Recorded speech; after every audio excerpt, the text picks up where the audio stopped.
मुझे ये सवाल कतई समझ में नहीं आ रहा है, बट मैं ये मानता हूँ कि मेंस क्लास में एक अलग लेवल के बच्चे होते हैं जिनका सच में एक लेवल होता है, तो उन बच्चों से हम ये होप करके चलते हैं कि वो जिनका अच्छा लेवल है कि भाई वो इस तरीके के सवाल को कर लेंगे।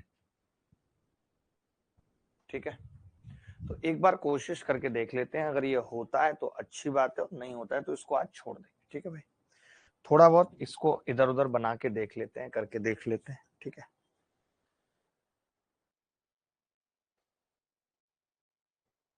ये एंगल 30 था, ये 70 था, ये 100 आ गया था दोस्तों, और ये 100 और 5 ये 75 आ गया था। और अगर मैं इसको आगे बढ़ा दूं तो कितना होगा, 75 और 70 140 और 5 45 यानी 35। अगर ये 35 आ गया है तो अगर हम इसका एंगल बाइसेक्टर खींचते हैं तो ये भी 35 होगा, ये भी 35 होगा, यानी ये 3 35 35 35 होगा एंगल बाइसेक्टर खींचने पे। इसके बाद क्या कर सकते हैं, कुछ आइडिया किसी को? क्योंकि सवाल मुझे तो लगा कि ऐसा सवाल अगर पेपर कर तो कोई नहीं पाएगा, ये तो तय।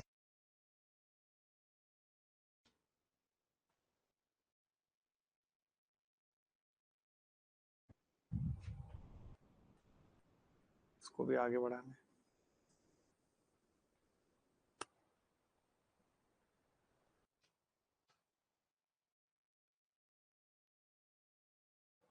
इसको भी आगे बढ़ाना है।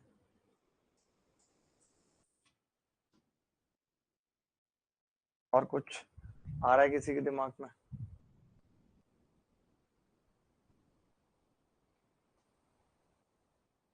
इसको भी इससे मिला दे, अब कुछ बनेगी बात मित्र।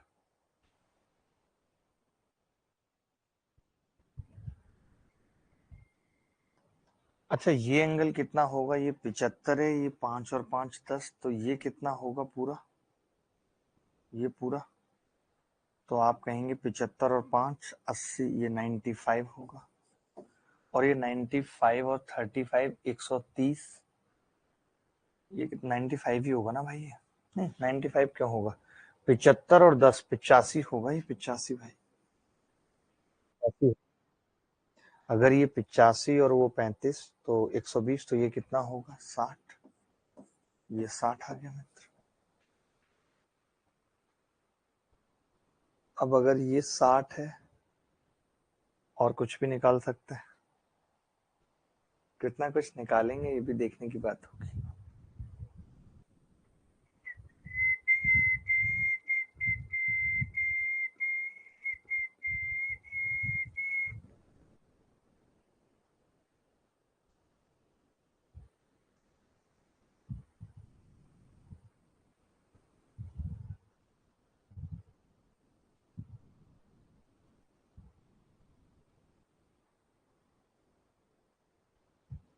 अच्छा, हम ये दोनों एंगल बाइसेक्टर हैं, अगर अगर ये एंगल बाइसेक्टर है, ये एंगल बाइसेक्टर है, तो मैं कह सकता हूं कि ये भी एंगल बाइसेक्टर होगा। हम्म, अभी तक मैंने कुछ ऐसा किया नहीं है जो किसी को समझ में ना आ रहा हो।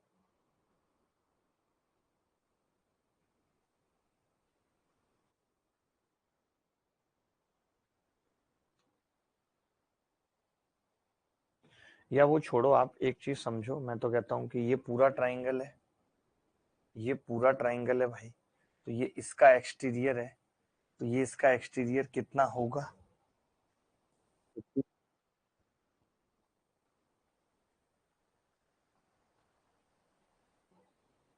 120 आ जाएगा, कोई बड़ी बात नहीं है, 120 आना, 120 अगर ये आ गया, ये 60 था,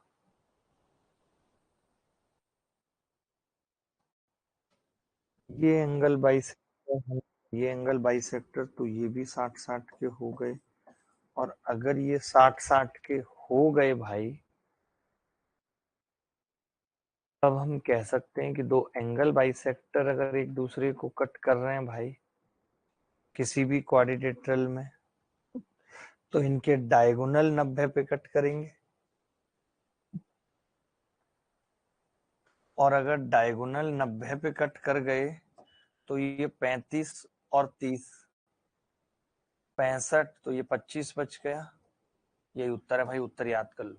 जिसको भी समझ में नहीं आया इसका उत्तर याद कर लो भाई, क्योंकि और कोई तरीका इस सवाल का आ नहीं रहा समझ में। मैंने भी कल इस पे 1-1.5 घंटे दिमाग लगाया है, तो अब जाके ये हल्का फुल्का कम से कम उत्तर ही निकल पाया। उत्तर याद कर लो। उत्तर कितना है? 25। मुश्किल है सवाल। सवाल क्या है? मुश्किल है, पहले बता रहा हूँ, आसान नहीं है। और आसान इस दुनिया में कुछ होता भी नहीं है, सब चीजें मुश्किल ही होती हैं। ठीक है, तो क्या करेंगे, इस सवाल का उत्तर याद कर लेंगे। कैसे? रट लेंगे कि अगर ये सवाल पेपर में आया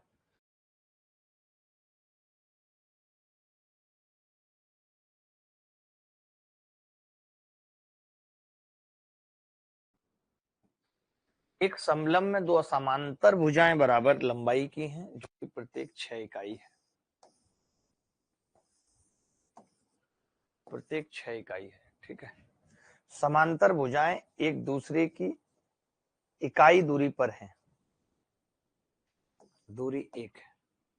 यदि समांतर भुजाओं की छोटी भुजा 3 सेंटीमीटर लंबी है तो समलंब के विकर्णों का योगफल कितना है? बेहद लल्लू सवाल। मैं तो आपसे एक चीज पूछ रहा हूं, ये 6 और ये 1 और ये 3 और ये 1, तो ये निकाल सकते हैं, बट हमें तो ये निकालना नहीं है, हमें तो ये निकालना है भाई। ये छिचंग 36 में से एक गया, रूट 35 आ गया भाई, रूट 35। ठीक है, तो बड़ा गंदा सवाल है यार ये तो।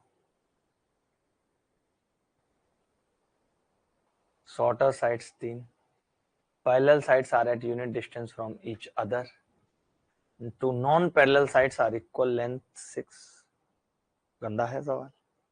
ये रूट 35 है, 3 माइनस रूट 35 का स्क्वायर करना तो बहुत गंदा होता। समलंब विकर्णों का योगफल आया किसी का उत्तर?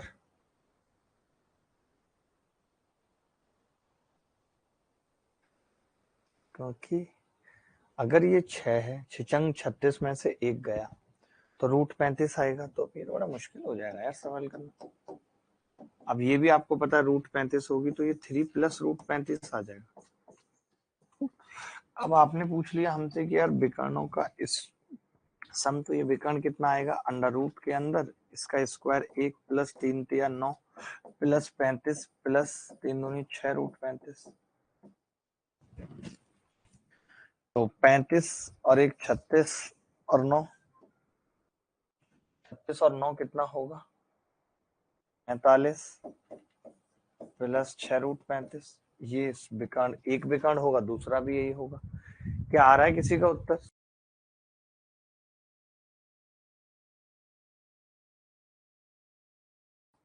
भाई एक समलंब में दो समानांतर भुजाएं बराबर लंबाई की 6-6 दे दी।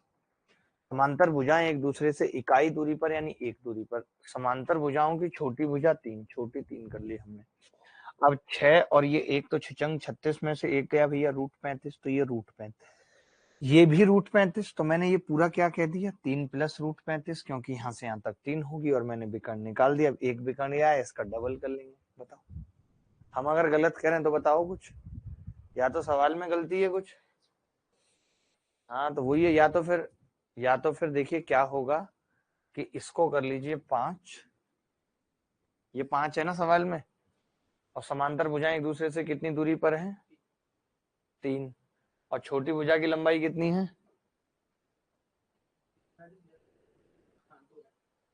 2 है। बताओ, ये भी बेवकूफ लोग बना देते हैं कुछ भी सवाल, हमें खुद ही बुरा लगता है। अब देख लो इस हिसाब से क्या उत्तर आएगा अगर ये डेटा होगा तो। ये 5, ये 3, तो ये 4। अब आपको पता है ये 2, तो यहां से यहां तक मुझे पता है कि ये 2, ये 4 और ये 2। तो अब ये निकालना है हमें, ये 6 है, ये 3, तो ये 3 रूट 5 आ जाएगा। तो डायगोनल का सम 6 रूट 5 आ जाएगा। लेकिन कुछ गधों ने क्या किया है, इसमें वैल्यू चेंज करने की कोशिश की है। हमारे पास हैं ऐसे, वैल्यू बदल देते हैं, जिस दिन स्टॉक में बदल दी वैल्यू लेने के देने पड़ जाएंगे। ये सवाल देखिए दोस्त, ये मैं कल करा चुका हूँ, RW में दे रहा हूँ, कल करा चुका हूँ।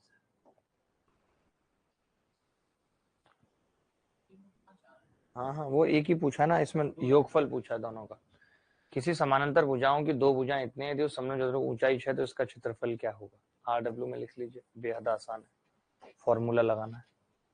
ये सवाल कर लीजिए, अच्छा सवाल है, 2 बार आ चुका है पेपर में, आगे भी आ सकता है।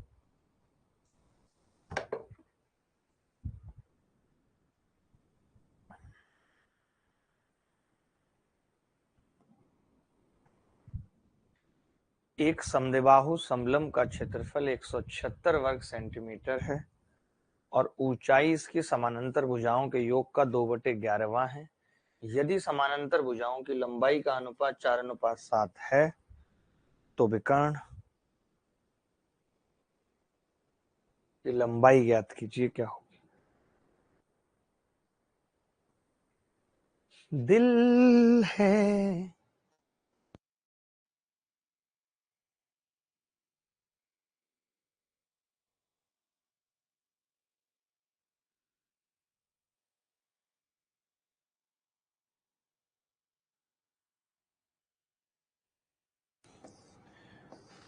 बड़ा प्यारा सवाल है, कुछ खास है नहीं सवाल के अंदर। अब जैसे इन्होंने 4-7 दे रखा है और मुझे घटाने में दिक्कत आएगी, तो मैंने 8-14 ले ली पूछा। आप सोचेंगे यार मास्टर साहब ने ऐसा क्यों किया। वो ऐसा इसलिए किया ताकि मैं इसको 8 करके इसको 3-3 बना सकूं, 3-3 बना सकूं, नहीं तो नहीं बना पाता, 1.5-1.5 लेना पड़ता। अब जो h है वो समांतर भुजाओं का 2/11 है, 8 + 14 का, तो ये 4 आ गया, h4 आ गया, h4 आ गया तो ये 5 आ गई। भाई इसकी क्या जरूरत नहीं है 5 की, हम तो ये कह सकते हैं बस 4 आते ही सीधे सीधे एक बात,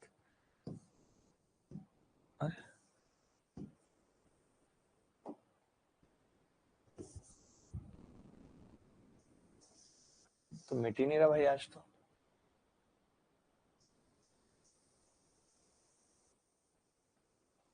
ठीक है, अब हमने कहा कि यार हम इसको ना ये के मान लें, ज्यादा अच्छा है के माना, इसको भी के माना, ताकि हमें पता ही है ये भी के है हमारी। तो हम ये कह सकते हैं इसका एरिया होगा half of sum of parallel sides 14 के 8 के 22 के इंटू 4 के बराबर 176। 22 से 8 बार कट जाएगा भाई, के कितना आ गया, 2 आ गया के। अब आपको पता है ये है डायगोनल, डायगोनल क्या होगा 4k² प्लस 8 और 3 11, 121 के स्क्वायर, 8 और 3 11 होगा ना 121 और 16 137 के स्क्वायर आ गया, यानी के रूट 137 आ गया। अब आपको पता है के का मान 2 है तो 2 रूट 137 आ गया डायगोनल, याद होगा सबको, रटा हुआ होगा। कौशल हमारे साथ जुड़े हुए हैं, कौशल कैसे हैं दोस्त। अगला सवाल देखिए, थोड़ा फास्ट फास्ट करेंगे।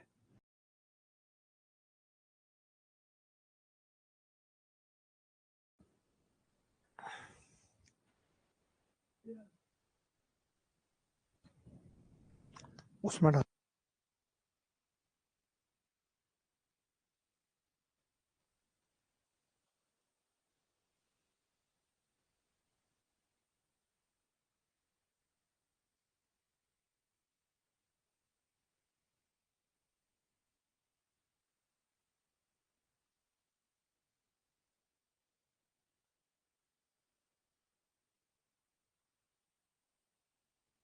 एक समद्विबाहु समलंब है जिसमें BC बराबर AD बराबर 10 समद्विबाहु समलंब है।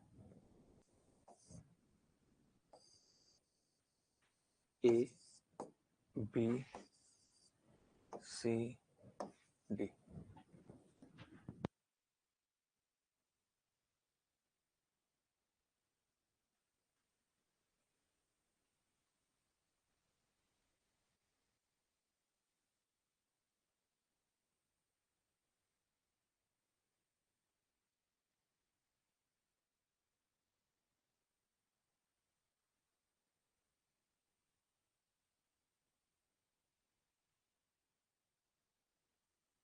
ABCD एक समद्विबाहु समलंब है जिसमें BC बराबर AD बराबर 10, ये दोनों 10 हैं।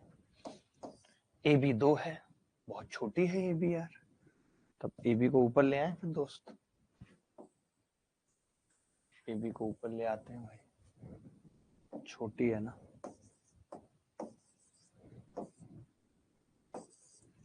ए बी 2 सी डी 14। तो इन्होंने कहा है समलंब की भुजाओं के मध्य बिंदुओं को जोड़कर एक चतुर्भुज पी क्यू आर एस बनाया गया है। चतुर्भुज पी क्यू आर एस में अंकित वृत्त का क्षेत्रफल, ओहो बड़ा लफड़ा काट दिया है।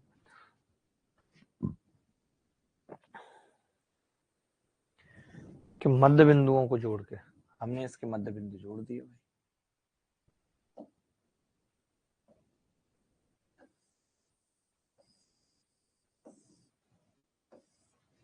इसके मध्य बिंदु जोड़ दिए हमने। अब हम ये मध्य बिंदु जोड़ेंगे तो ये सोचने वाली बात है कि ये कैसा बनेगा, ये आपको समझना है।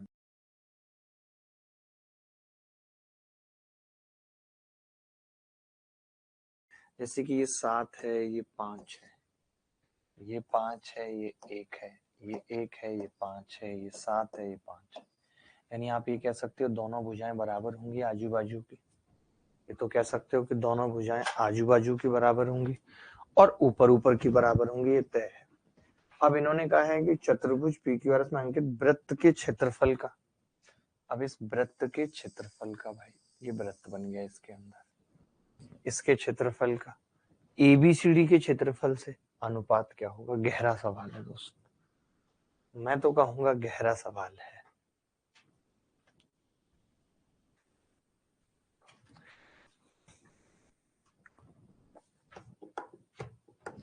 ये ऐसे समझो कि कुछ ऐसे बना हुआ है, ये छोटी भुजाएं हैं और ये ऐसे बना हुआ, ऐसे, और अब इसके अंदर ये बना हुआ है, ऐसे समझो, शायद आपको समझ आ जाए। ऐसे समझोगे तो शायद आपको समझ आ जाए, ऐसा बना हुआ है, यानी ये काइट की फॉर्म में बना हुआ है, काइट की फॉर्म।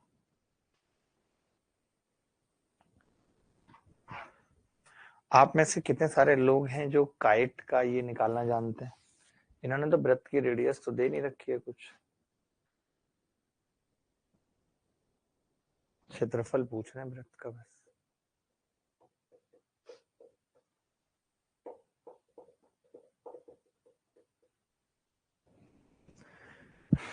आया किसी का उत्तर?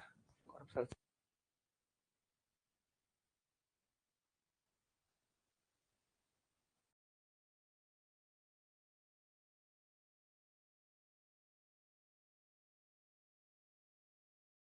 सर्किल का एरिया थोड़ा थोड़ा चालू करते हैं और नीचे एबीसीडी, एबीसीडी का निकालना तो किसी को भी टेंशन की बात नहीं है, कोरिया का बच्चा भी कर लेगा। Half sum of parallel side 14 और 2 16 इनटू इनके बीच की दूरी कैसे निकलेगी देख लेते हैं। तो 2 घटाऊंगा तो यहाँ 6 आ जाएगा बेटा, 6, क्योंकि 12 बचेगा और ये 10, तो ये 8 आ जाएगी दूरी, ये तो 8 आ गई। ये तो इसका एरिया आ गया भाई, इनके बीच की दूरी। यानी हम ये भी कह सकते हैं कि ये डायगोनल हमें पता है, बहुत आसानी से हम निकाल सकते हैं। ये डायगोनल कितना होगा इसका, 8, 8 होगा। अच्छा ये मिड पॉइंट सेगमेंट है तो ये क्या होगा, ये भी 8 आ रहा है। ये आप देख रहे हो पंगा कितना बुरा फंसा दिया इन्होंने, कि दोनों डायगोनल इक्वल कर दिए। वाह वाह वाह वाह वाह, क्या सवाल बना दिया भैया। अगर दोनों डायगोनल इक्वल हो गए तब तो फिर मैं ये कह सकता हूँ मेरे दोस्त कि ये तो फिर स्क्वायर ही बनेगा, जब डायगोनल दोनों बराबर हैं तो आजू बाजू की भुजाएं बराबर हैं, और क्या बन सकता है तब तो फिर। लेकिन हम यही जानना चाह रहे हैं कि ये भुजाएं बराबर कैसे हो सकती हैं। क्या पता हो, क्योंकि वो एक है और ये कोण का पंगा है, अगर ये थीटा है तो वो 180 माइनस थीटा है। डायगोनल दोनों बराबर आ गए यार, ये तो बड़ी अलग बात हो गई। अब डायगोनल भी दोनों बराबर हैं, डायगोनल से हम डेल बराबर आर इंटू एस करके इसकी रेडियस निकाल सकते हैं, डेल बराबर आर इंटू एस करके। बट इसका पेरीमीटर कैसे आएगा हमारे पास, ये भी एक बड़ी बात है। बट पेरीमीटर निकालने के लिए इतना लफड़ा नहीं है, मिड पॉइंट है, डायगोनल निकालेंगे आधा कर देंगे। चलिए मैं एक बार भुजा निकाल के बताता हूँ, आप बताइए इसका डायगोनल कितना आएगा, कोई आप में से बता सकता है? तो आप कहेंगे हाँ जी डायगोनल निकाल सकते हैं। ये आपने दूरी बता दी हमें कितनी है, ये 6 और ये 8, तो अगर ये 6 है तो ये भी कितनी होगी इधर जाके 8, और ये 8, तो ये कितना बनेगा, ये 8 8 बनने का मतलब ये 45 बन रहा है। बहुत गंदा सवाल है यार, ये 45 बन गया एंगल 8 8 बनने का मतलब। डायगोनल तो 8√2 आ गया है इसका, डायगोनल इसका कितना आ गया 8√2। बट हमें डायगोनल से क्या फायदा होने वाला था, अच्छा हम भुजा निकालने वाले थे। तो मैंने कहा एक चीज समझना, अब मैंने कहा कि ये 8√2 है, तो आप कहेंगे ये इसका मिड पॉइंट है तो ये भी 8√2, ये इसका मिड पॉइंट है तो ये भी 8√2, यानी आमने सामने की तो भुजाएं भी बराबर आ गई, क्योंकि मिड पॉइंट से मिलाएंगे थेल्स थ्योरम से आधा होगा। देख के नहीं लग रहा था कि बराबर होंगी, बट ये समझ लो डायगोनल बराबर, आमने सामने की भुजाएं बराबर, इधर उधर की भुजाएं बराबर। सोचो हमारा आप देख के कह सकते थे क्या ये 7 5 था, ये 5 1 था, कि भुजाएं बराबर होंगी, नहीं कह सकते थे, बट फिर भी भुजाएं बराबर है, यानी जो अंदर बन रहा है वो स्क्वायर बन रहा है। और अगर वो स्क्वायर बन रहा है और उसका डायगोनल 8 है बेटा, तो भुजा कितनी होगी 4√2, और जो अंदर ये बन रहा है इसकी रेडियस कितनी होगी बेटा 2√2। पाई और आर स्क्वायर कितना होगा 8, 8 से 8 कट गया, पाई बटे 8 उत्तर आ गया। इसकी भैंस को भोपाल ले जाओ। बहुत अच्छा सवाल था। सोचो हमें क्या है, ये पहले ही पता चल गया, ये बात हमें पहले ही पता चल गई कि अगर ऐसा सवाल आता है तो अंदर क्या बनेगा स्क्वायर बनेगा। कैसे कि जैसे ही मैं डायगोनल खींच रहा हूँ तो मैं ये कह रहा हूँ कि ये इसका मिड पॉइंट, ये इसका मिड पॉइंट, यानी इसका हाफ होगा, ये इसका मिड पॉइंट, ये इसका मिड पॉइंट, यानी इसका हाफ होगा थेल्स थ्योरम से। तो आमने सामने की भुजाएं बराबर है, सब कुछ प्रूफ कर दिया हमने कि जब भी मिड पॉइंट लेंगे तो स्क्वायर बनेगा। ये वाली चीज लिख लो भाई, ये वाली चीज लिख लो दोस्त।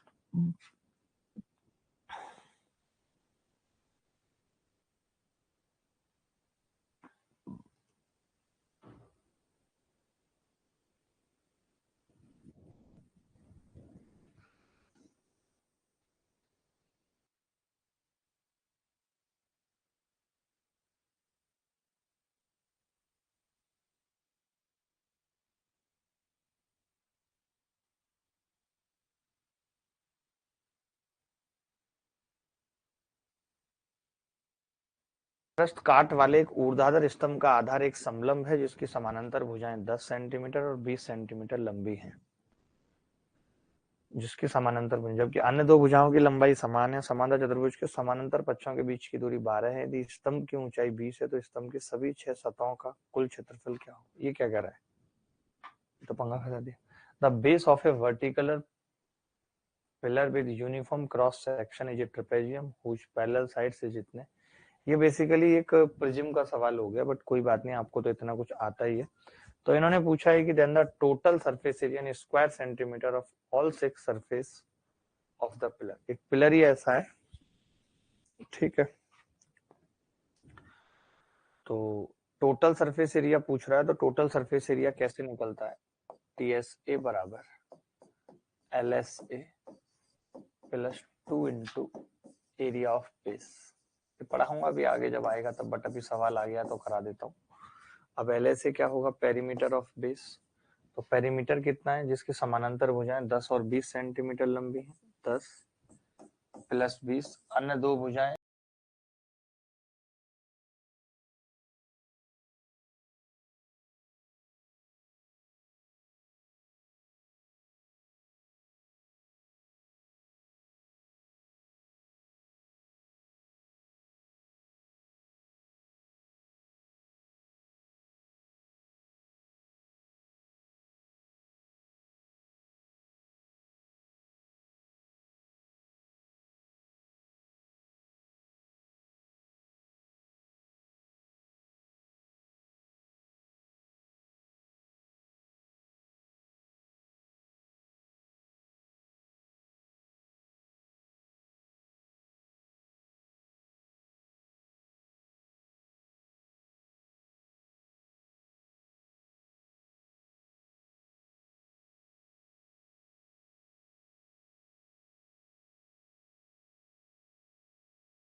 एबीसीडी के विकर्ण एसी और बीडी परस्पर ओ पर काटते हैं। यदि डीएसी 32 है, एओबी 70, तो डीबीसी बताओ क्या होगा।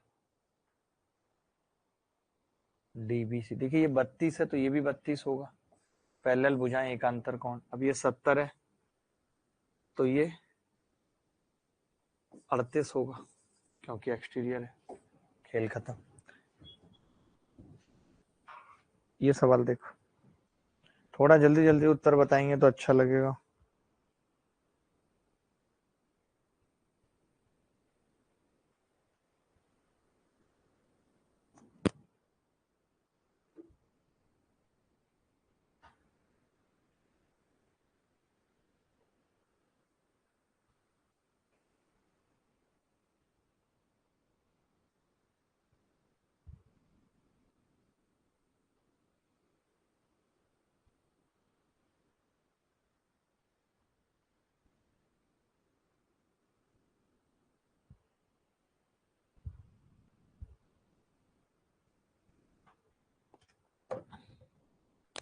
तुमने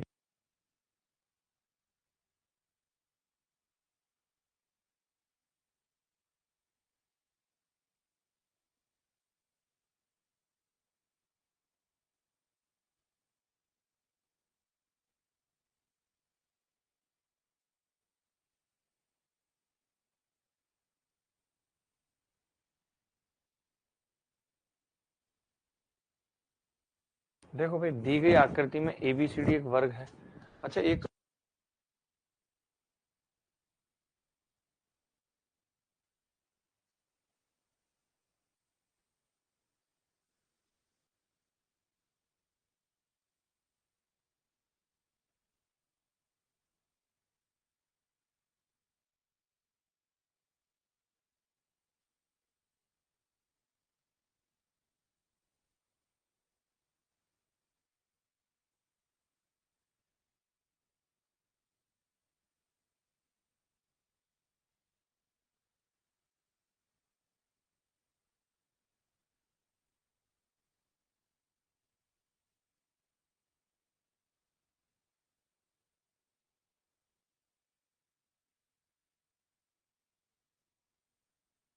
एबीसीडी एक वर्ग है। एक रेखाखंड डीएक्स भुजा बीसी को एक्स पर विकर्ण एसी को ओ पर इस प्रकार काटता है कि सीओडी इतना है, ओ एक्स एक्स का मान ज्ञात कीजिए।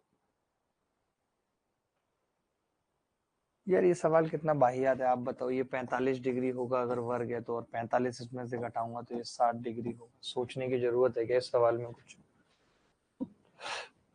ये सवाल, दी गई आकृति में एबीसीडी एक आयत है जिसमें विकर्ण एसी को ई तक आगे बढ़ाया गया है। यदि ईसीडी 146 है तो एओबी बताना है क्या होगा। एओबी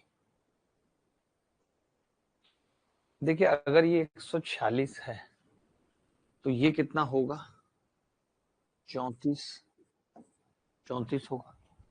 180 सम होता है, और अगर ये 34 है तो ये भी 34 होगा भाई, और ये इक्वल होते हैं तो ये भी 34 होगा। 34 34 68 अगर मैं घटाऊंगा 180 में से तो 112 बचेगा। ये उत्तर है, ये होगा। ऐसे सवाल भी पेपर में आ रहे हैं, इसीलिए मैं लेके आया हूँ और करा रहा हूँ। समझ रहे हैं, एंगल पूछे जा रहे हैं क्वाड्रेटरल में खूब। ये सवाल देख लीजिए जल्दी से।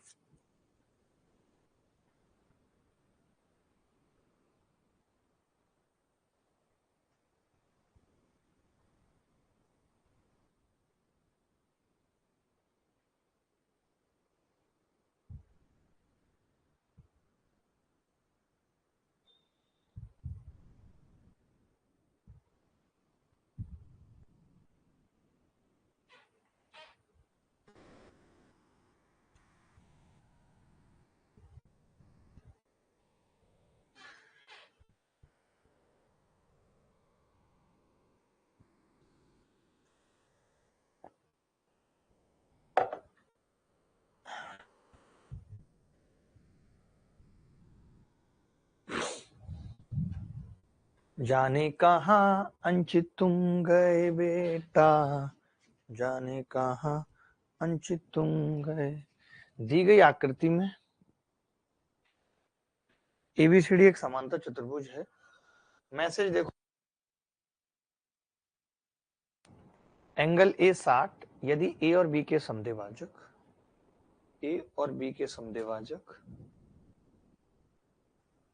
पी पर मिलते हैं तो आईडी एडी बराबर 15 सेंटीमीटर, डीपी ज्ञात करें। आईडी एडी बराबर 15, एडी बराबर 15, डीपी ज्ञात करें। डीपी बेटा डीपी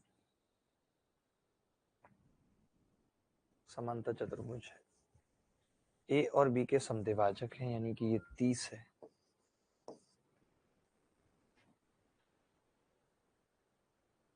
एंगल बाइसेक्टर है। अच्छा, आपको नहीं लगता कि ये 60 है तो ये 120 होगा, तो ये 60 होगा, और ये 30 तो ये 90 होगा भाई, ये 90 होगा। हमसे क्या पूछ रहा है सवाल में? डीपी। तो मैं तो कह रहा हूँ कि डीपी अगर पूछ रहा है, ये 90 हो गया, चलो ठीक है, ये 30 था तो ये भी 30 हो जाएगा भाई, और ये 60 है, ये 60 कैसे हो जाएगा फिर? नहीं, 120 हो जाएगा। ये आज मिट नहीं रहा है सब कुछ, ये 120 हो जाएगा भाई। ठीक है, पूछ क्या रहा है सवाल में? डीपी। डीपी को हमने एक्स मान लिया भाई, एक्स मान लिया डीपी को।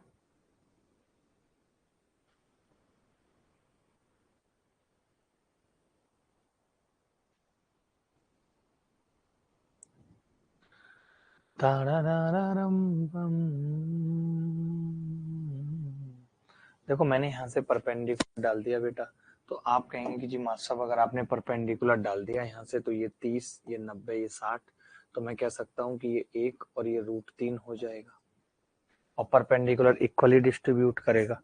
तो आपने कहा कि ये 2 हो जाएगा, 2 की वैल्यू 15, तो 1 की 15/2 आ जाएगी, ये 15/2। अब ये 30 है तो ये 1, ये √3। नहीं अरे यार, हम तो बहुत बड़े पागल निकले, हमारा इलाज अब इस संसार में संभव नहीं है। हम ये आपसे इतनी छोटी सी बात कह रहे हैं बेटा कि जब तुमने ये प्रूफ कर ही दिया कि ये 30, ये 30, तो ये 15, तो ये भी तो 15 हो गया, कुछ सोचने की जरूरत है क्या उसमें यार? हद है यार। रेशमा उसमें भी 17 बता रही है, रेशमा को तो 8, 15, 17 याद है, बस बात खत्म। जब आमने सामने की भुजाएं बराबर हो गई तो कहने के लिए कुछ रह गया क्या दोस्त?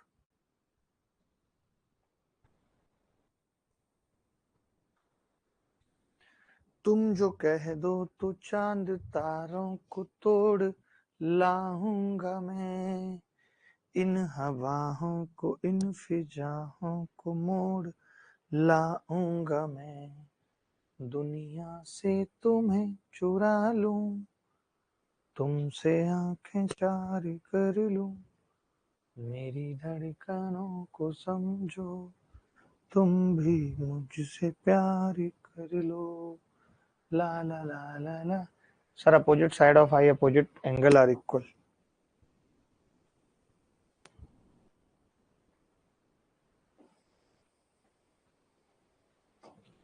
ये सवाल और देखेंगे भाई। दी गई आकृति में एक वृत्त एबीसीडी को स्पर्श कर रहा है, यदि एबी, ये मैं पहले भी बता चुका हूँ, ये मैंने इसीलिए लिया है, आपको वीडियो में भी मिला होगा सवाल कि जब कोई वृत्त स्पर्श करता है तो इस चीज को रट लो बेटा कि आमने सामने की भुजाओं का जोड़ आपस में बराबर होगा। इस पे सवाल आने के बहुत बहुत चांसेस हैं। तो अब देखिए एबी कितना था, 2x + 3, सीडी कितना था, x + 6, बेटा गाने क्यों सुन रही हो, बीसी कितना था, 3x - 1, और डीए कितना था, x + 4। तो आपने देखा कि 2x और x, 3x कट गए आपस में, x कितना आ गया, 4 में से 1 गया, 3, ये 3 से कट गया तो 6 आ गया, x ये उत्तर, 6 उत्तर है भाई। सर जी आप बोल दो, अब एक कर दाता हूं। अंचित, करो बेटा करो, चुपचाप करो, करो बेटा करो।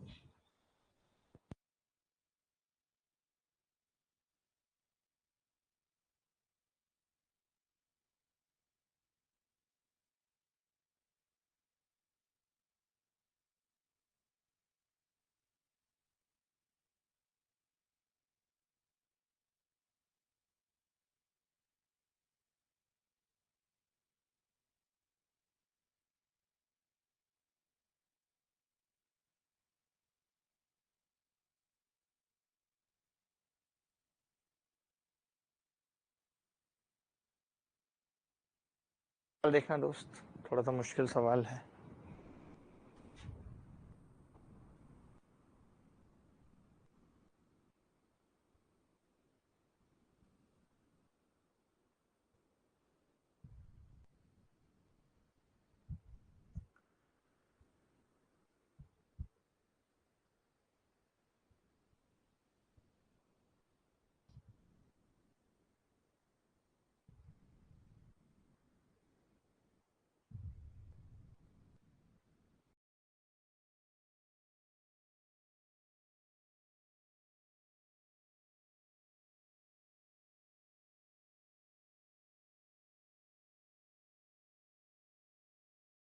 देखिए मान लेते हैं कि ये एंगल आपको बताइए कि ये अल्फा है, ये 90 है, ये भाई 90 माइनस अल्फा है, इतना तो पता ही है हमें।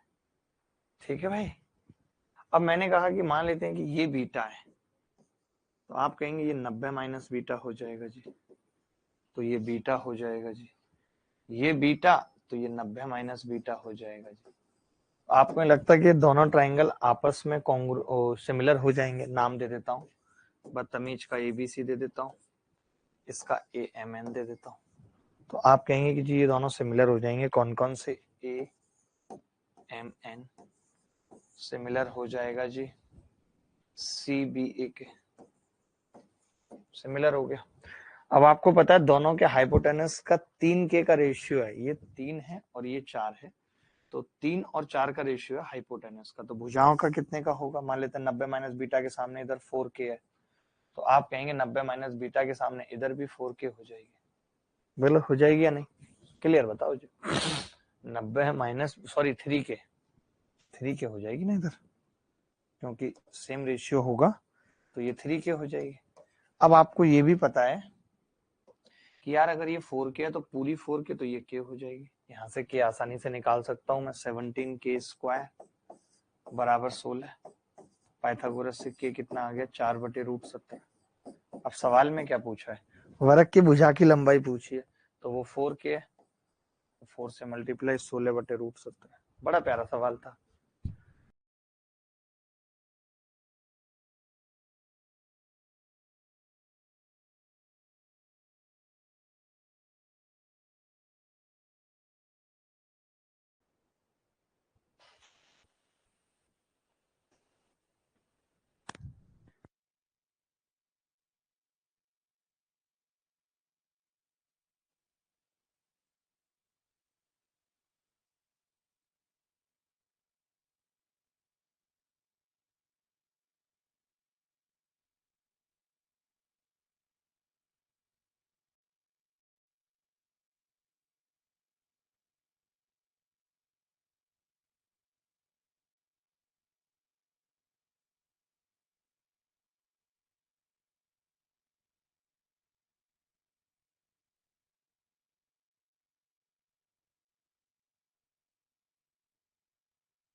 CD में P और Q क्रम से AD और DC पर दो बिंदु हैं। यदि PB बराबर 12, PQ बराबर 5, BQ बराबर 13, तो वर्ग ABCD की भुजा की लंबाई बताओ। ये भी बड़ा प्यारा सवाल है, अगर आप निकाल पाए तो। सेम ही सवाल है वैसे तो।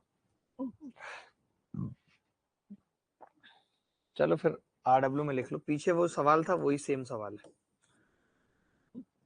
कुछ अलग नहीं है, ये देख लो।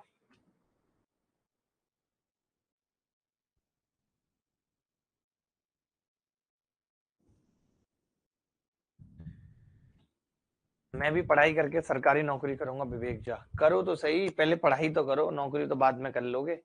सवाल करने में दिल नहीं लगता, नौकरी करोगे हैं।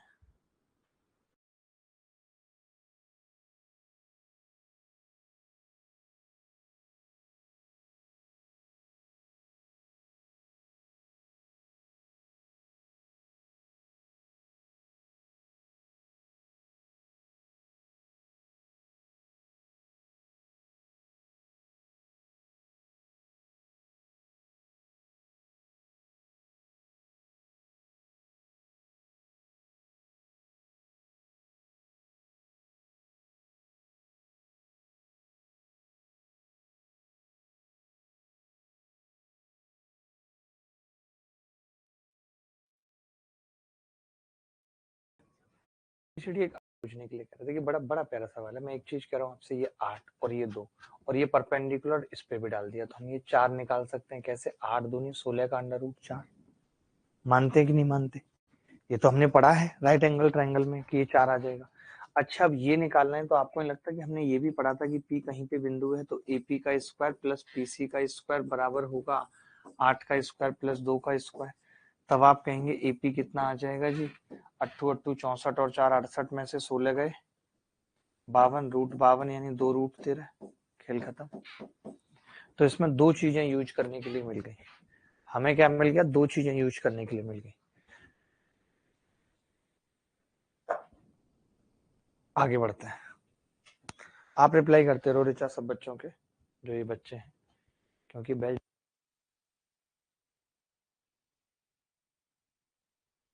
से एक आयत है जिसका आयाम पी क्यू बराबर 12, पी एस बराबर 9, क्यू टी यू एस एक आयत खींचा गया है। इसका विकर्ण क्यू एस से एक दूसरा आयत बनाया गया है जो पहले आयत के आर बिंदु को स्पर्श करती है। जैसा कि चित्र में दिखाया गया, त्रिभुज क्यू आर टी का क्षेत्रफल पूछ रहा है। बड़ा प्यारा सवाल है, कोई बताए करके, कोई बताए फटाफट करके जल्दी। वक्त कम, सवाल बढ़िया। जो बताएगा बर्गर मिलेगा।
अब पी क्यू आर एस एक आयत है, पी क्यू बराबर 12 है, पी एस बराबर 9, पी एस 9। ऐसा कैसे हो सकता है? पी क्यू 12,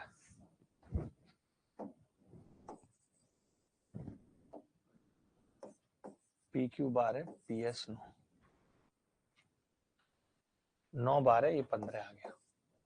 ठीक है, इन्होंने क्या कहा है कि जैसा कि आकृति में दिखाया गया, तो एक चीज समझिए, जैसे कि ये 9 है और ये 12 और ये दोनों ट्राइंगल सिमिलर हैं। कैसे? ये अल्फा, ये 90 माइनस अल्फा, ये वापस अल्फा, ये भी 90 माइनस अल्फा, तो दोनों सिमिलर हैं। और सिमिलर में आप देख रहे हैं कि इनके 9 और 12 हाइपोटेनस का अनुपात है, यानी 3 और 4। तो इनके एरिया का अनुपात 3 का स्क्वायर 9 हो जाएगा और 4 का स्क्वायर 16 हो जाएगा।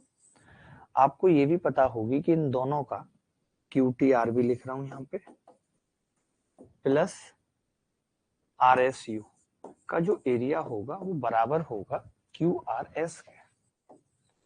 याद करो, हमने आपको ये बात बताई कि भाई अगर किसी भी तरीके से कोई ट्रायंगल बनता है तो पूरे का अगर 20 है तो इस, अगर पूरे का 40 है तो इसका 20 होगा और इन दोनों का भी 20 होगा। हाफ होता है, हाफ होता है नहीं होता, हाफ होता है। अब आपने कहा अगर हाफ होता है तो ये क्यूआरएस का एरिया तो हम निकाल ही सकते हैं, हाफ इंटू 9 × 12 बराबर 54 एरिया आ गया। अब आपको अनुपात पता है इसका, 9 और 16 का अनुपात है, 9 और 16 का अनुपात है। तो क्यूटीआर का एरिया पूछा है सवाल में, तो हम कह सकते हैं कि 54 अगर 25 की वैल्यू है तो 9 की निकालनी है। 25 से कितनी बार कटेगा, 25 दूनी 50, बचेगा 4, ना जाने की 0, फिर 25 एकम 25, 25 छिक्के 150। अब 9 से गुणा करूंगा, 9 दूनी 18 और 16 नम्मा 144, तो कितना आ जाएगा भाई, 54/25, 2.16। अच्छा, ना जाने की 0 आएगी नहीं, 2.16 ही आएगा। चलो, तो 16 नंबर 144, 19.44 उत्तर आ रहा है किसी का 19.44? सरवन कुमार।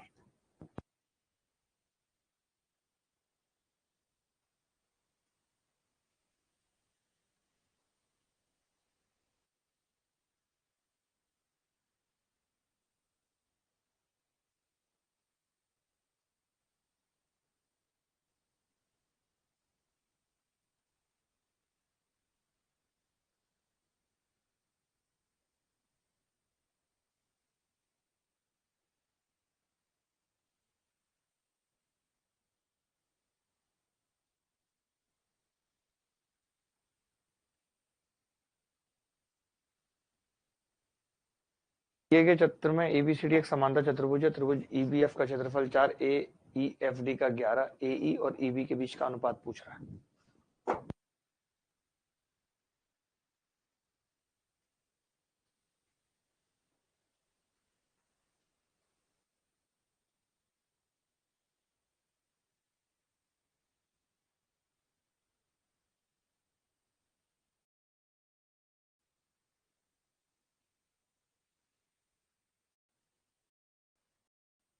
ईबीएफ का क्षेत्रफल ए और ईबी के बीच का अनुपात पूछ रहा है, ए और ईबी।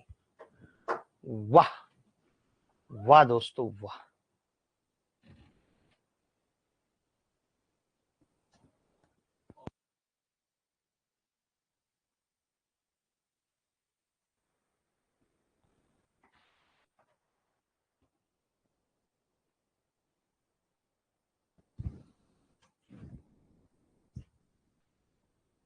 आया किसी बच्चे का उत्तर?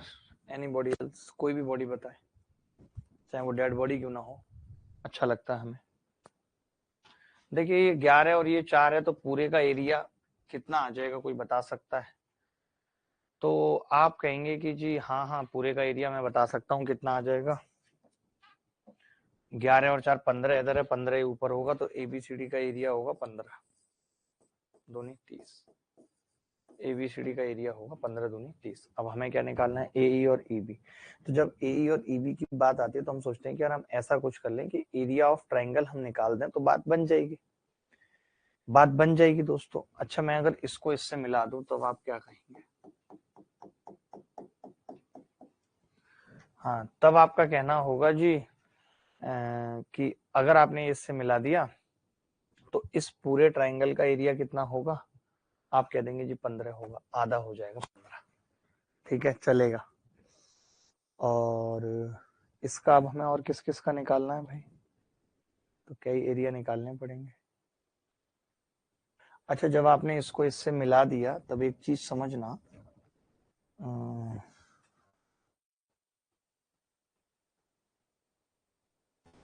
कि इस ट्राइंगल का एरिया है 15। ठीक है समझना एक बात को, मैं क्या कह रहा हूं कि जितना एरिया इस ट्राइंगल का होगा, समझ लो जितना एरिया दो पैरेलल लाइन के बीच में जो भी ट्राइंगल बनता है, जितना एरिया इसका होगा उतना ही एरिया इसका होगा, होगा या नहीं?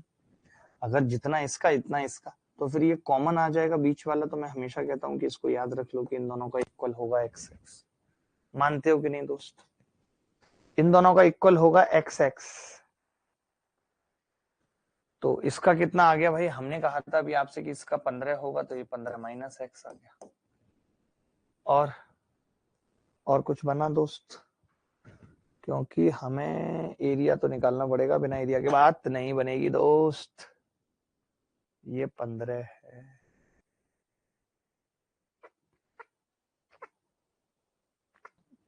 बताओ भाई, किसी और को ये सवाल बताना है तो।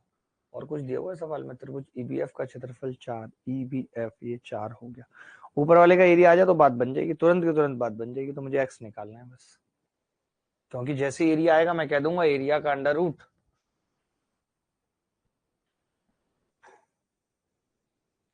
11 4 15।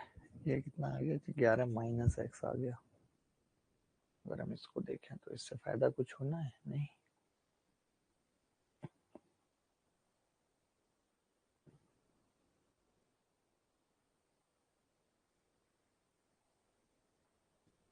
पंद्रह उधर।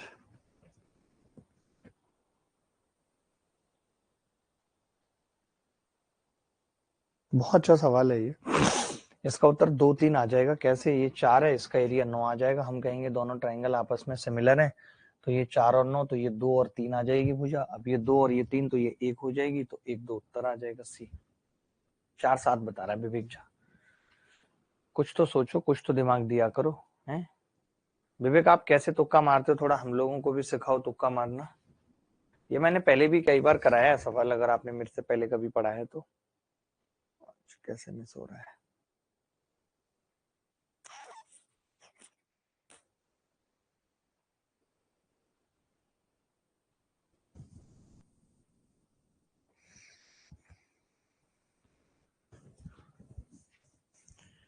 सवाल में तो कुछ मिसिंग नहीं है।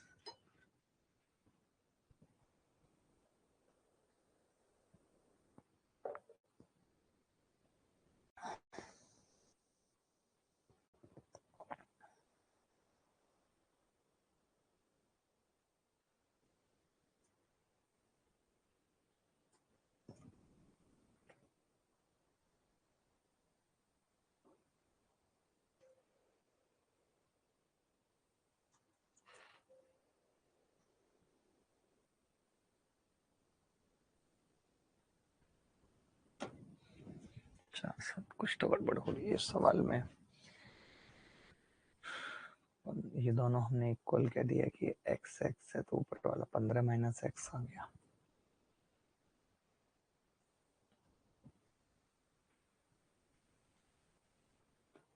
ये 15 है इसका एरिया।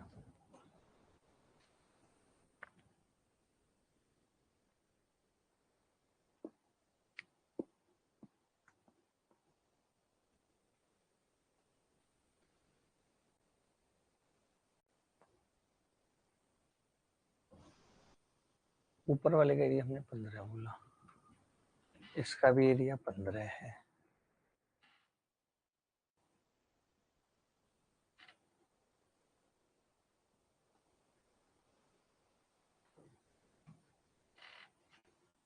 आ नहीं रहा यार दिमाग में कुछ भी, जबकि सवाल मैंने ये किया हुआ है बहुत बार। एक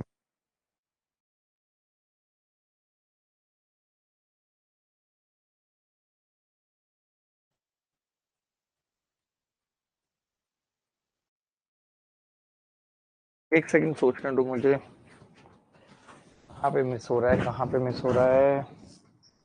11 और 4 15 इधर, तो 15 ऊपर। फिर मैंने इसको यहाँ से लाइन खींच दी, मैंने कहा इन दोनों का एरिया इक्वल होगा। अब इन दोनों का इक्वल होगा, तो हमने इक्वल कर दिया। अब ये 11 है, तो 11 माइनस एक्स भी हो गया।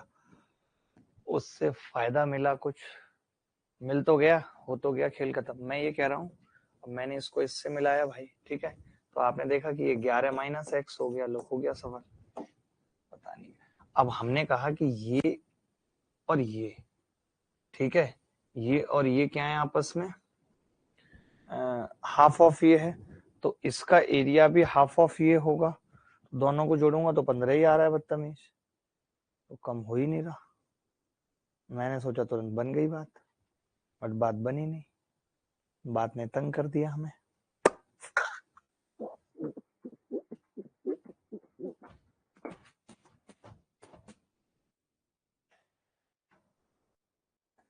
जो इस ट्रायंगल के एरिया का अनुपात होगा, बेसिकली हमें ये तो पता चल गया कि जो AE और EB है वो आप देख रहे हैं कि इस ट्रायंगल का बेस कितना है, एरिया कितना है 11 माइनस एक्स AE वाले का, और इसका कितना है 4 प्लस एक्स। क्योंकि दोनों की हाइट सेम है तो एरिया इसी अनुपात में बढ़ जाएगा। अब x का मान देखना है कि क्या होगा, x का मान देखना है कि क्या होगा।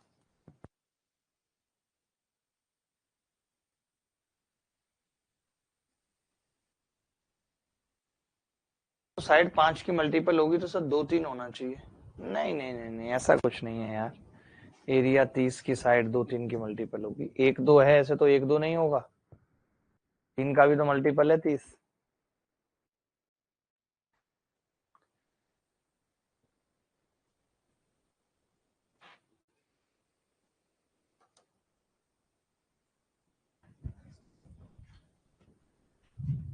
वाणी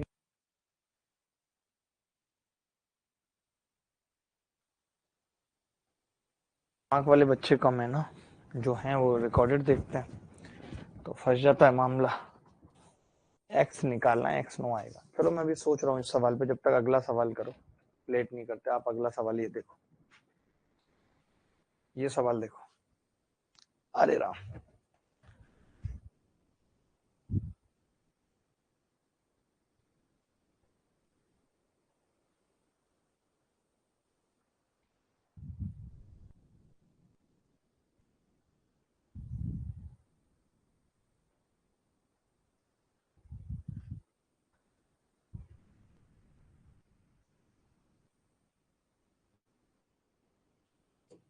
ये सवाल देखो।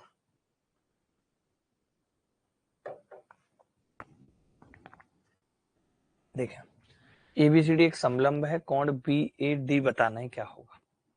BAD ये 15 दे रखी है, वो 11, ये 4, BAD बताना है, और ये 40। ये कैसा सवाल है। एक ट्रेपेजियम है, ट्रेपेजियम में तो फिर सब एंगल पता ही 140 होगा भाई, पैरेलल साइड्स के बीच का कोण है।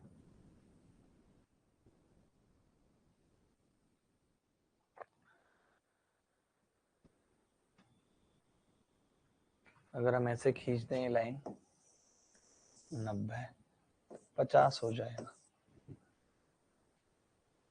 ऐसे भी खींच दिया हमने, ये भुजा 4 हो गई। हमसे ये पूछ रहा है थीटा, हमें ये पता है h, ये भी h, ठीक है। ये 50 और ये 40, ये पूछ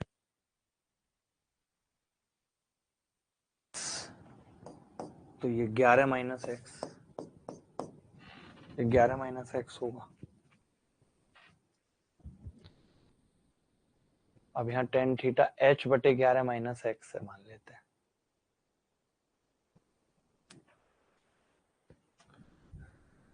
या अगर मैं यहाँ पे कॉट थीटा देखूं, कॉट थीटा, तो आप कहेंगे कि जी 11 माइनस एक्स बटे h आ जाएगा कॉट थीटा। और यहाँ पे कितना आ जाएगा जी, कुछ बात बनेगी। मान लेते हैं यहाँ पे कॉट 40 लेते हैं, तब वो x बटे h आ जाएगा। दोनों को जोड़ दें, कॉट थीटा कॉट 40 तो 11 बटे h बच रहा है। हो हो।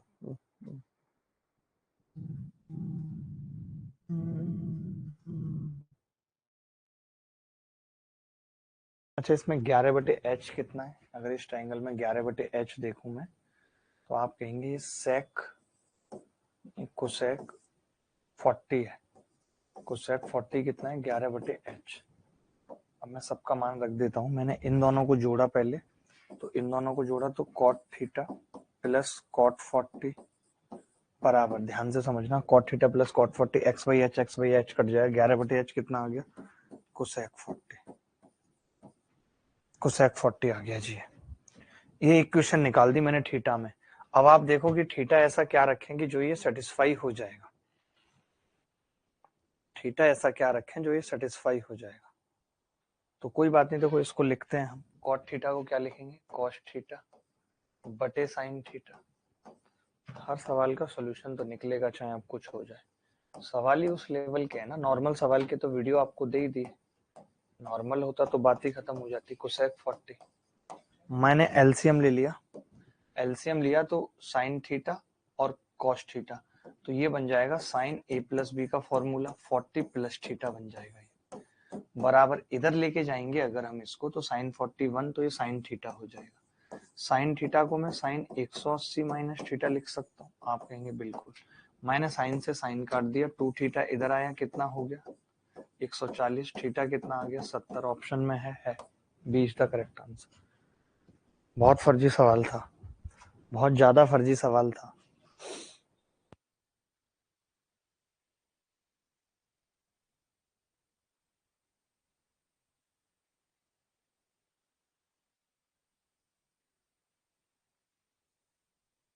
एबीसीडी एक समलम, मैंने कितने फर्जी तरीके से सवाल का सॉल्यूशन किया, मैंने अपनी लाइफ में पहली बार देखा ये सवाल अपनी लाइफ में। मतलब मैं सोच नहीं सकता था कि कोई सवाल जीवन में ऐसा भी बन सकता है।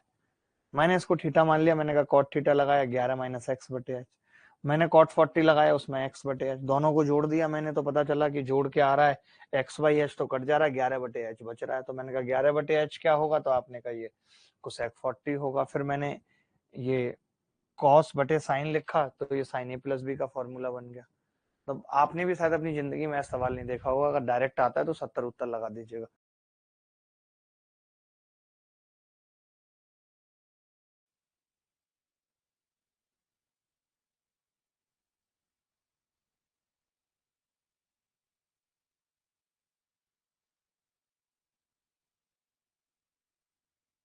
का क्षेत्रफल 2 और BD बराबर DE है, BD बराबर DE है, तो छायांकित क्षेत्र का क्षेत्रफल ज्ञात कीजिए। एबीसीडी का क्षेत्रफल 2, तो देखिए एक बात बताइए, छायांकित भाग का क्षेत्रफल है, बच्चों जैसी बातें कर रहे हो यार तुम, बच्चों जैसी बातें कर रहे हो। मैं कहूंगा जब तुमने BD बराबर DE कह दिया तो फिर भाई इन दोनों के एरिया इक्वल हो गए, क्योंकि मीडियन हो गई।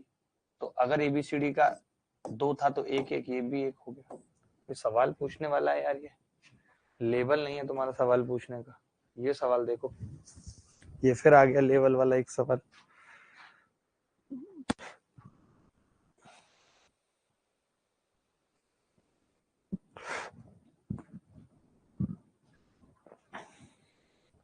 आज पूरी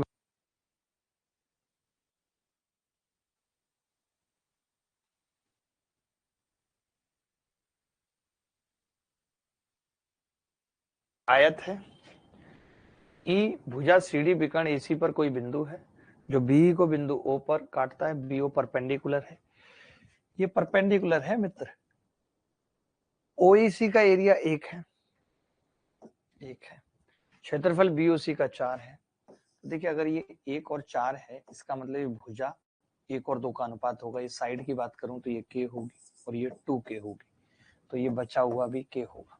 ठीक है, आयत एबीसीडी का परिमाप पूछ रहा है, निकाल देंगे परिमाप। अब मैंने कहा कि अगर ये 1/4 का एरिया है, अगर ये 1/4 का एरिया है तो ये भी 1/4 होगा, 1/4 होगा।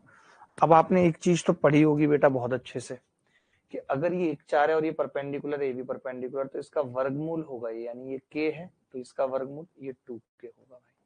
तो ये तो वर्ग हो गया दोस्त, ये वर्ग हो गया दोस्त। अब अगर ये वर्ग हो गया तो अब खेल खत्म हो गया। अच्छा, हमने और क्या क्या पढ़ा कि अगर ये 1:2 का अनुपात है तो ये भी 1:2 का अनुपात होगा, और अगर ये 1:2 का अनुपात होगा, ये 1 और ये 2, तो हम कह सकते हैं कि 2 की वैल्यू 4 तो 1 की 2, इसका एरिया 2 हो जाएगा। तो यहाँ से हम ये निकाल सकते हैं 1/2 इंटू के इंटू 2k बराबर 3। 2 से 2 कट गया, k कितना आ गया, √3 आ गया, k √3 आ गया। हमसे पेरीमीटर पूछ रहा है तो 8k होगा, 8 √3 आ जाएगा पेरीमीटर। आ रहा है किसी का 8 √3? ABCD का परिमाप ऑप्शन में नहीं है, अलग बात है, ऑप्शन से हमें कोई मतलब नहीं है जब नहीं है तो। Sir fond of your teaching attitude, working hard to get selected this time. अरे बिल्कुल श्योर, मैंने कहा कि ये 1 तो ये 4 तो ये K तो ये 2K, सीधी सीधी बात है, क्योंकि दोनों ट्राइंगल क्या है आपस में सिमिलर है। फिर आपने कहा कि भाई ये 1 और 2 का इनकी भुजाओं का अनुपात है, तो इसमें ये एंगल जैसे 1 है, या ये एंगल की बात कर रहा हूं मैं, ये एंगल अगर 1 है तो मैंने कहा ये 2 होगा, क्योंकि ये इसके बराबर है। तो 2 की वैल्यू अगर 4 है तो 1 का एरिया 2 आ जाएगा, तो एरिया आ गया टोटल 3 इधर का। अब हमने एक और बात कही कि भाई अगर ये 1 4 है, जैसे ये हमने 1 4 लिखा था, कैसे लिखा था हमने ये 1 4, कहीं 1 2 तो नहीं होगा ये, शायद ये हमने गड़बड़ कर दी हो कहीं, कैसे लिखा था भूल गया मैं तो। मैंने कहा था कि अच्छा अच्छा ये इसके सामने की भुजा और ये इसके 1 2 ही होगा भाई, ये गड़बड़ हमसे हो गई, ये 1 2 होगा, 1 2 होगा, क्योंकि ये तो एरिया का अनुपात है ना, 1 4 भुजा का तो उसका अंडर रूट होगा 1 2, तो ये √2K आएगी। फिर ये √2K आएगी दोस्त, ये क्या आएगी √2K, ठीक है। अभी अगर √2K है तो K का मान निकाल लेते हैं, तो आपने कहा कि half into K into √2K बराबर कितना आ रहा है, 2 और 1 3 एरिया, तो K स्क्वायर कितना आ गया। फिर बड़ा गंदा ही उत्तर आ रहा है इस सवाल का, 3√2। हमसे क्या पूछ रहा है, पेरीमीटर, तो 2K 4K perimeter plus 2√2K perimeter. अब K कॉमन आ रहा है, 2√2 प्लस 4। अब या तो हम गलत कर रहे हैं या सवाल गलत है, K की वैल्यू उठा के यहाँ रख देंगे। क्या उत्तर आ रहा है, किसी का आ रहा है इस सवाल का उत्तर। सवाल आसान था, मैं एक बार दोबारा से बताता हूँ पूरा, आपको अच्छा लगेगा। आप देखिए, दोबारा से देखिए आप पूरा सवाल, मेंस के हिसाब से दोबारा बताना बनता नहीं है, बट फिर भी देख लीजिए। देखो मैं क्या कह रहा हूँ, मैं ये कह रहा हूँ मित्र कि इसका एरिया 1 है, EOC का है, OEC का, BOC का। अच्छा अच्छा, हमने यही गड़बड़ कर दी कि हमने AOB का मान लिया, जबकि वो एरिया BOC का दे रखा है। अच्छा ये लो जो, ठीक है, BOC का दिया है। अब अगर ये 1 और 4 है तो इसकी भुजा भी 1 और 4 होगी मानते हैं, और आपको पता है ये परपेंडिकुलर है, तो फिर ये K और 2K हो गई, 2K हो गई, K और 2K। अब और चीज क्या है, तो यहां से मैं कह सकता हूं कि half into 2K into K बराबर 5, 5, तो K कितना आ गया जी, √5। तो ये तो तय हो गया कि उत्तर √5 वाला होगा C। बट कैसे करेंगे वो मैं बताता हूँ, ठीक है, कैसे करेंगे वो मैं बताता हूँ। अच्छा आपने देखा कि ये 1 4 है, अगर ये 1 4 है तो ये भी 1 4 होगी भुजा, यानी K तो ये 4K होगी। तो इसका पेरीमीटर कितना होगा मित्र, आपने कहा 4 और 2 6, और 6 दूनी 12 के होगा पेरीमीटर। के का मान कितना है, ये मैंने पहले ही बता दिया था, उत्तर सी होगा। अच्छा सवाल है बटे, बहुत अच्छा सवाल लगा मुझे ये जो।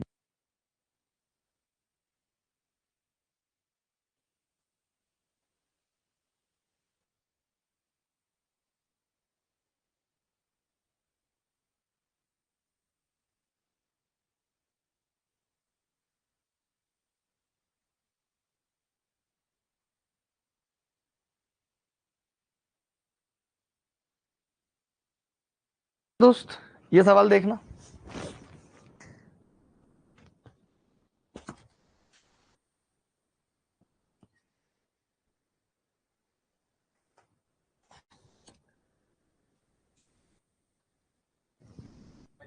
अभी तो सबूत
एबीसीडी एक आयत है, पीसीडी पर एक बिंदु है और विकर्ण एसीबीओ को बिंदु ओ पर काटता है। एसीबीओ को बिंदु ओ पर काटता है, बीओ परपेंडिकुलर है एसी पर, ठीक है। पीसीओ का क्षेत्रफल 4 है, पीसीओ का 4 है, बीओसी का 16। तो एबीसीडी की परिधि ज्ञात कीजिए। वही सेम सवाल है, बस डबल कर दिया है, तो 24√5 उत्तर आ जाएगा। सेम सवाल है, करा दिया मैंने। ये सवाल देख लो, ये अच्छा है, ये अच्छा है बहुत।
सवाल आता है ना जीवन में, तो हमारी कोशिश ये होती है कि हम किसी भी सर्किल को उसका इन सर्किल बना लें या सरकम सर्किल बना लें। तो मैंने क्या किया, इस ट्रायंगल को पूरा ऊपर बढ़ा दिया।